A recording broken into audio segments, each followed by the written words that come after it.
Hello, I'm Stephan Schwartz. It's my pleasure to welcome you to the Schwartz Report. This week, I want to talk about non-local consciousness and exceptional experiences.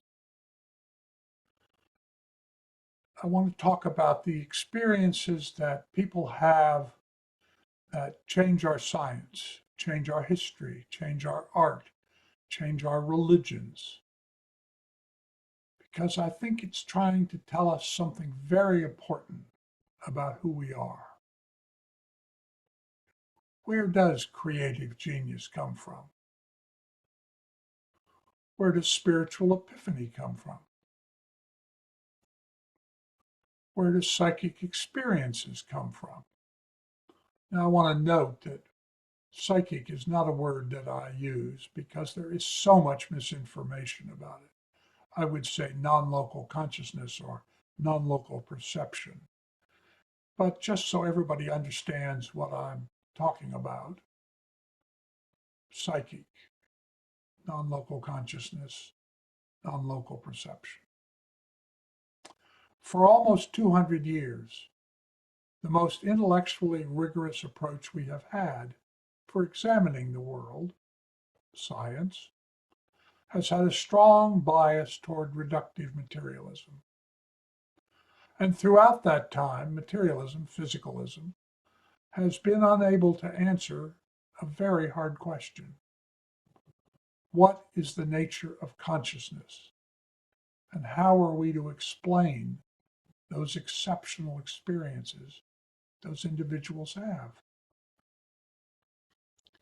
From a materialist physicalist perspective, consciousness is purely a process in one's neuroanatomy.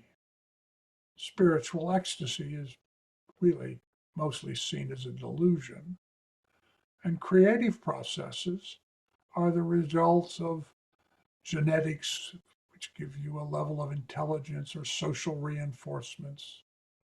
It has nothing to do with an aspect of consciousness outside of space and time.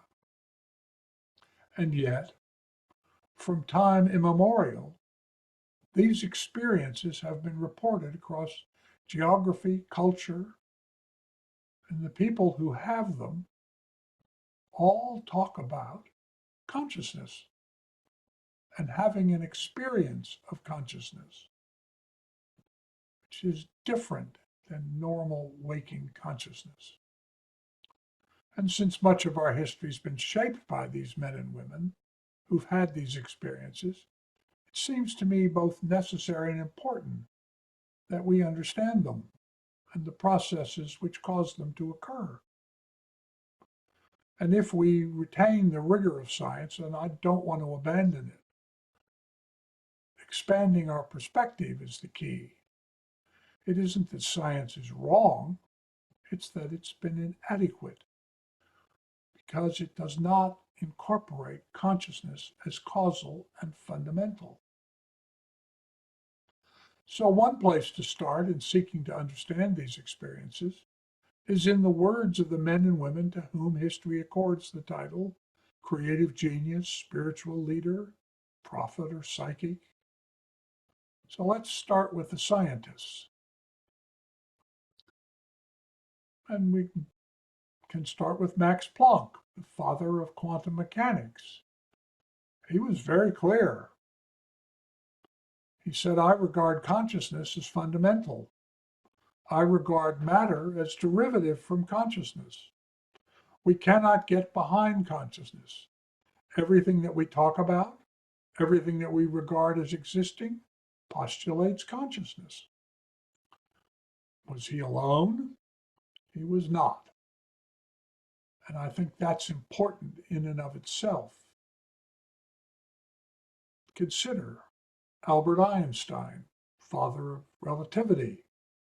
When he talked about it, he said, this is a quote, a human being is part of the whole, called by us universe, a part limited in time and space. He experiences himself, his thoughts, his feelings, as something separated from the rest, a kind of optical delusion. I love that. of his consciousness. This is delusion it's a kind of prison for us, restricting us to our personal desires and to affection for a few persons nearest us.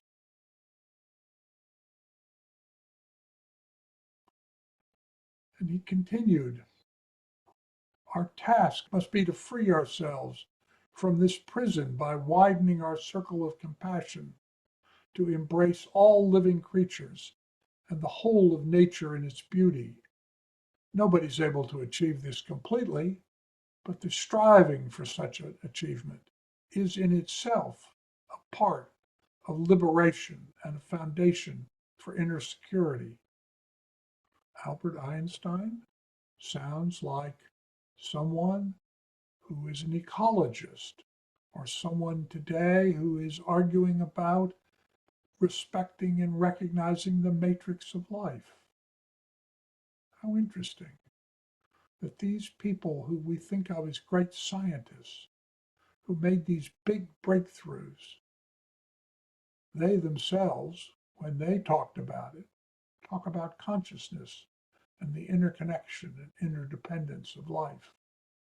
Wolfgang Pauli, it is my personal opinion, he said, that in the science of the future, reality will be neither psychic nor physical, but somehow both and somehow neither. Let's look at some creative artists. Johann Brahms, one of the great musicians and composers of European history, of world history, a man whose music affected the world. He was clear. He said, I quote him, in this exalted state, I see clearly what is obscure in my ordinary moods. And then I feel capable of drawing inspiration from above, as Beethoven did. And Mozart, by the way, and also Copland. Those vibrations assume the form of distinct mental images. Straight away, the ideas flow in upon me.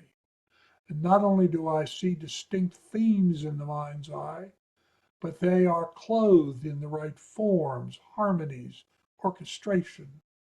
Measure by measure, the finished product is revealed to me when I am in these rare inspired moods.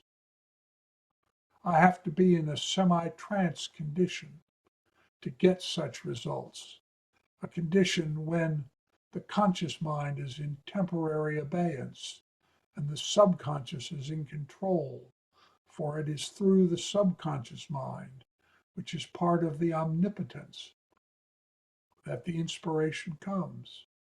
Now, what he means by the subconscious is non-local perception, non-local consciousness, the same kind of thing that the scientists were talking about.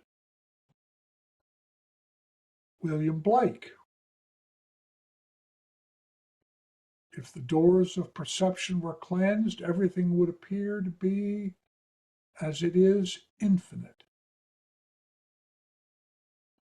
You look at saints and mystics. Saint Teresa of Avila. We're talking about a medieval woman, part of the Roman Catholic Church. And yet, when asked what was going on, what inspired her, what informed her, what guided her, she said, this magnificent refuge is inside of us. Enter, shatter the darkness, the shrouds, the doorway. Be bold, be humble, put away the incense, forget the incantations you were taught. Ask no permission from the authorities. Close your eyes, follow your breath to the still place that leads to the invisible path that leads us home. Sounds like a Buddhist monk. The Blessed Anna Maria Taigi, a saint, when she was beatified in 1920, made a saint. In the decree, what they said was, among other gifts, the most remarkable was that for a space of 47 years, she saw a kind of sun in whose light she described things at hand, things afar, foresaw the future events, scrutinized the secrets of the hearts and the most hidden and most inward impulses. Sounds like a remote viewer to me. Sounds like what Planck, Einstein were saying. How about the psychics themselves? Well, you can't get anybody better known than Edgar Cayce. Probably the most heavily documented, I would say, remote viewer in history. And in a reading that he gave in 1923, when they asked him, how do you do this? What's going on? He said, quote, "In this state, the conscious mind becomes subjugated to the subconscious, superconscious or soul mind, and may and does communicate with like minds, and the subconscious or soul force becomes universal. From any subconscious mind, information, note that, information may be obtained either from this plane or from the impressions as left by individuals that have gone on before, as we see a mirror reflecting direct that which is before it." That, I can tell you from my own experience, my own remote viewing work, is exactly what the really talented remote viewers say. And as you can see, just like Einstein, Cayce is talking about this greater totality, this universal consciousness, the non-local aspect of consciousness. And let me give you some examples out of remote viewing, since I have been doing remote viewing research. I'm one of the people who created remote viewing. I've been doing it for now 60 years. Here's a remote viewing by a young woman who worked for me in the Submarine Deep Quest project, which you can see on my website. I actually see it happen as it was filmed. She'd never heard of remote viewing, had never done a remote viewing, didn't know anything about remote viewing. And I asked her to participate in a remote viewing.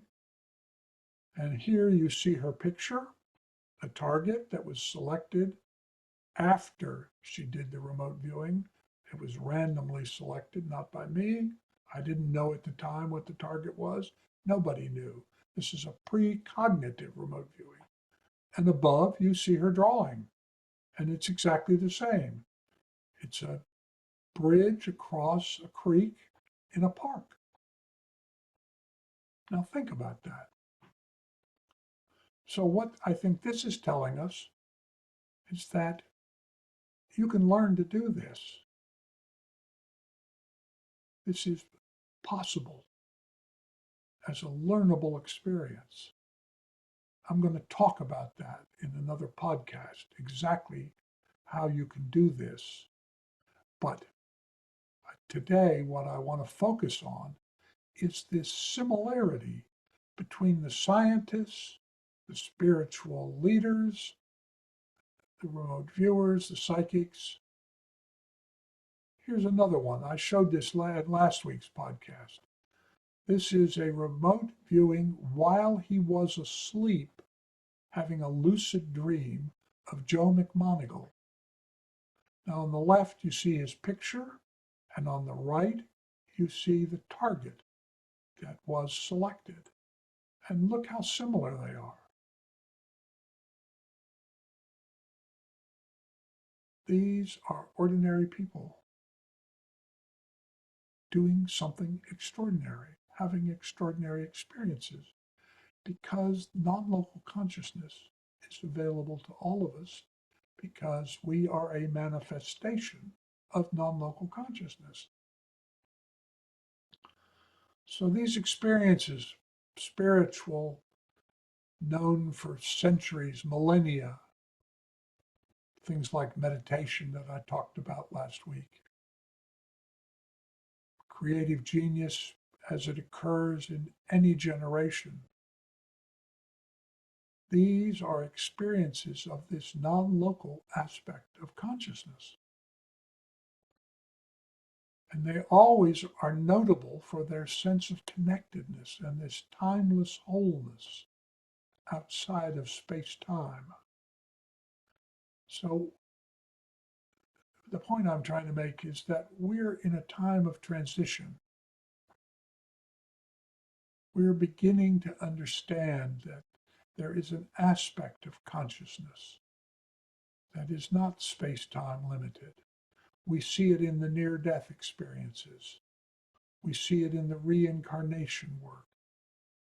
We see it in the remote viewing work. We see it in the healing work. We see it in the creativity. So how does the non-local become local?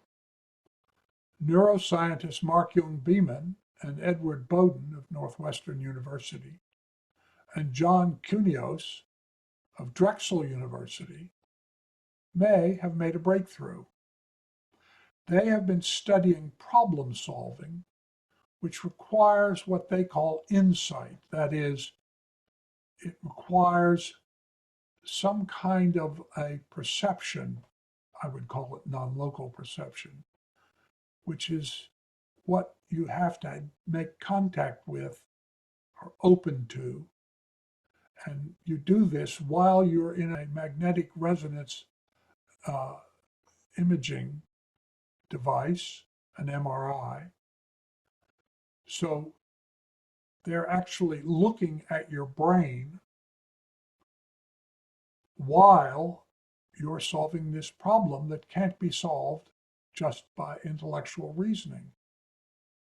And this research has revealed that the creative moment of illumination, when the problem was solved, seems to occur in a region of the right hemisphere anterior superior temporal gyrus.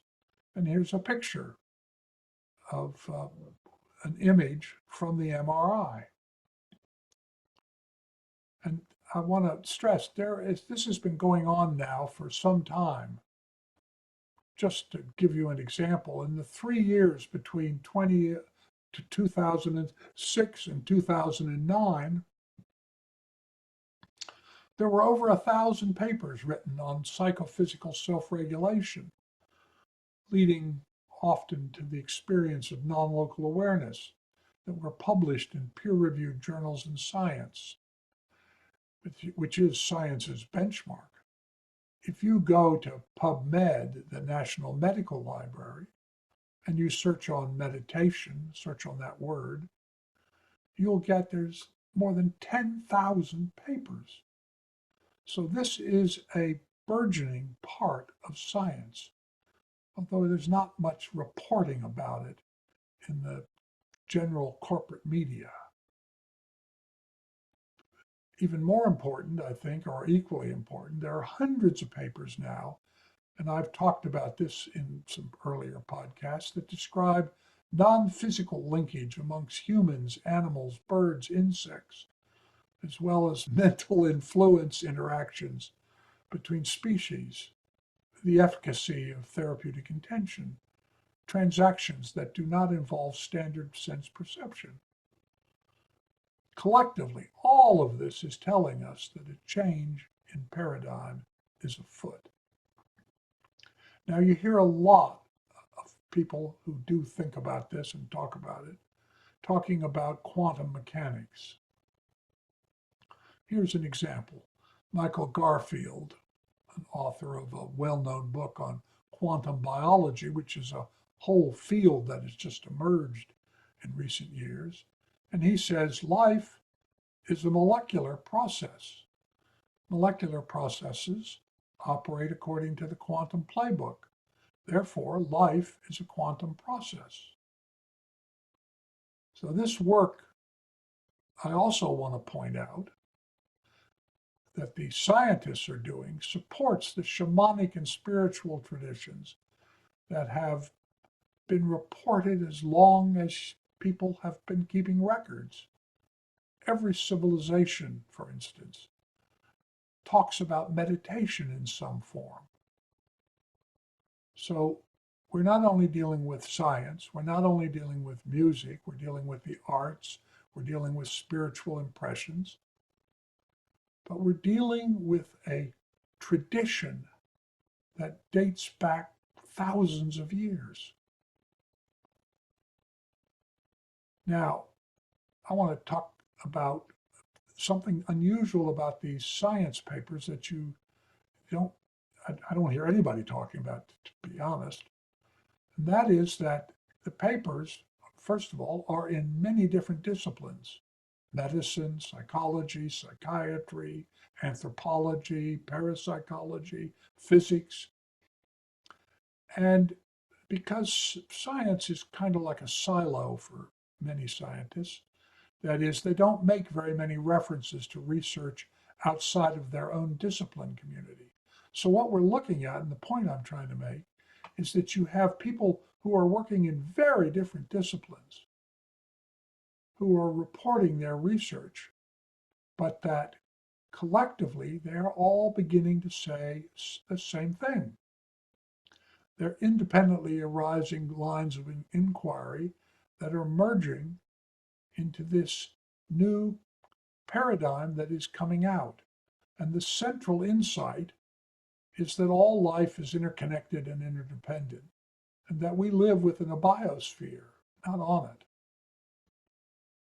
All of this, whether objective or experiential, whether science or something that someone's experienced, they all are different manifestations of the same process. And it's modulated by context and intention. That is, a spiritually seeking person is looking for a religious experience. A scientist is looking for an insight into something that can change science. But each of these manifestations, as I've tried to illustrate to you, all connect at the idea of non-local consciousness, something that emerges out of conscious awareness. So here's a speculative model. And I note that it's speculative, but it's suggested by this research, by the spiritual paths, by the observation of saints, seers, and scientists. The non-local domain is a domain of information, in which space and time have an informational meaning. But space and time are not limitations, that they are in what we call reality. They are informants. This is a domain of information in which conscious intention shapes, in our case, space-time. So reality is a manifestation of consciousness.